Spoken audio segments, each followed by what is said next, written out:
Welcome to Tibalt's Apprentice. This is going to be a arguably bonus game. I uploaded the video on this deck earlier. Some of you saw it, most of you didn't.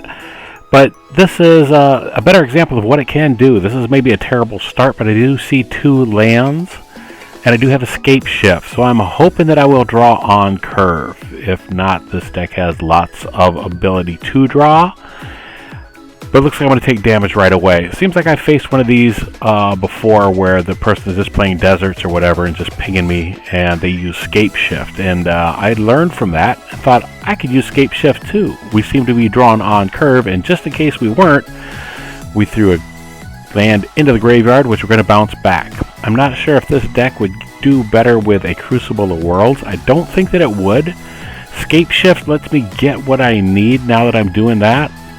I'd like to be able to get Dina Soul Steeper on there, except I don't have the mana that I need. So, let's trash all this mana, and we'll get some more land. And let's choose these 4 lands that are all going to come in, replace themselves with more forest, and we'll go from there.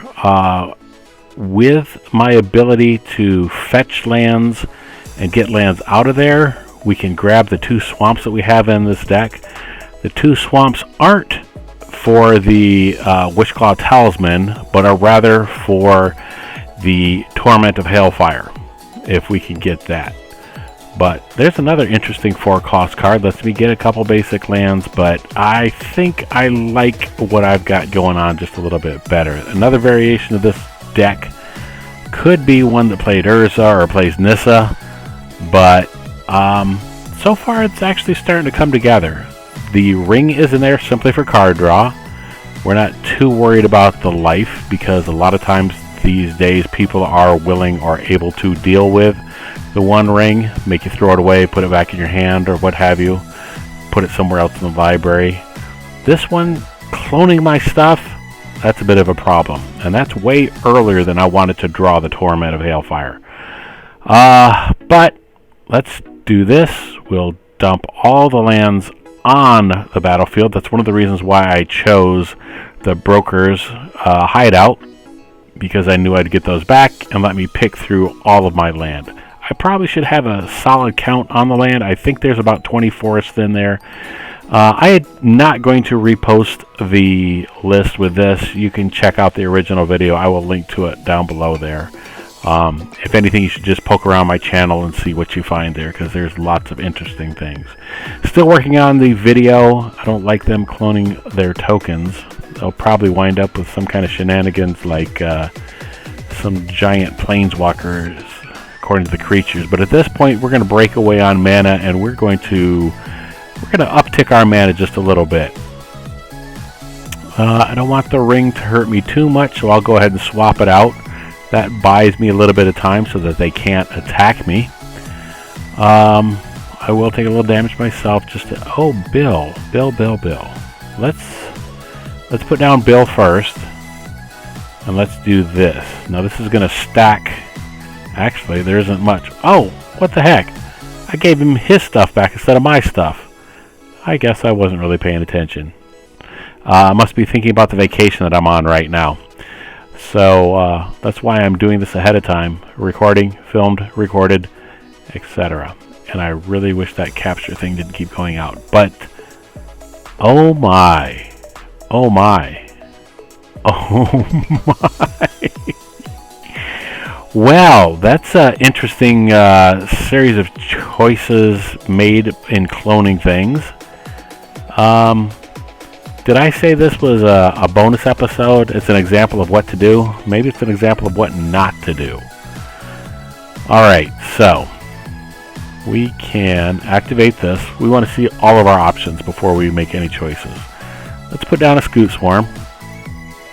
And let's put this down before we do any escape shifting and bring it back to lands. Actually, let's get all the mana that we have so we know exactly how much we have to spend. Now, we'll do the escape shift. And we will get rid of... I don't want to get rid of all my lands, because like I said, I think there's only about 20 in there. I can do... Yeah, there's only... Wow, there's only, what, 8 lands, maybe 7. There might be 2 lands still in there at this point. But we got some triggers. We got plenty of triggers. Let's buff these guys up just a little bit more, just a little bit more. And with that, I think it's game over. They have plenty of blockers, but once they see this Scoot Swarm happening, they're possibly going to be done. Let's double those counters. Let's see how high we can go. We'll double them again. We'll double them one more time. Maybe 2 more times? Yeah. Actually, that's probably enough, and I don't have the mana to do it anyhow. So, I need Trample. I don't have Trample. So that might be something else to add to. But they've got one more turn. I was prepared for a big mana turn. I don't think they were prepared for a big mana turn. Oh, uh-oh. It's going to be the Battle of the Tokens. Battle of the Clones. Alright. I think I have my 2 black mana, and I think this game is over with. What do you think? Leave me comments down below as to what I should be maybe playing. How else I could better cash in on the shenanigans here. How else might I get with MH3 out? Surely there's some way that I can give my creatures trample. I think they're done. If they just swung their 1 artifact into, oh, they're going to mirror some stuff. Why wouldn't they have mirrored? They're going to mirror something of mine. Oh, there you go, Loaming Shaman, so you can get back your stuff. That seems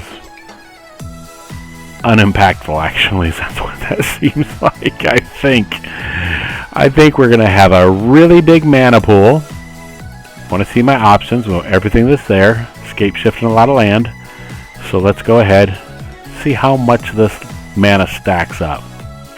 23, 24. We'll get some black mana in there. I'm not going to commit to everything, but I will do this for 24.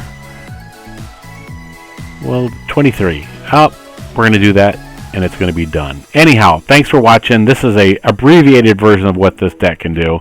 Go back and watch the original video, and that's where you can find the stuff. The store is probably still closed at this time. Decided to close it while I went on vacation. Maybe we'll talk about that. Maybe we'll do a live from the road or something. We'll see. Stay tuned to Tibalt's Apprentice. Follow me on Instagram. Follow me on YouTube. Thank you very much for the time and energy that you spend watching my videos. It really does make a difference to me. And I am ever so grateful for it. So with that, have a great night, morning, day, afternoon. Have a great time playing Magic. We'll talk to you next time.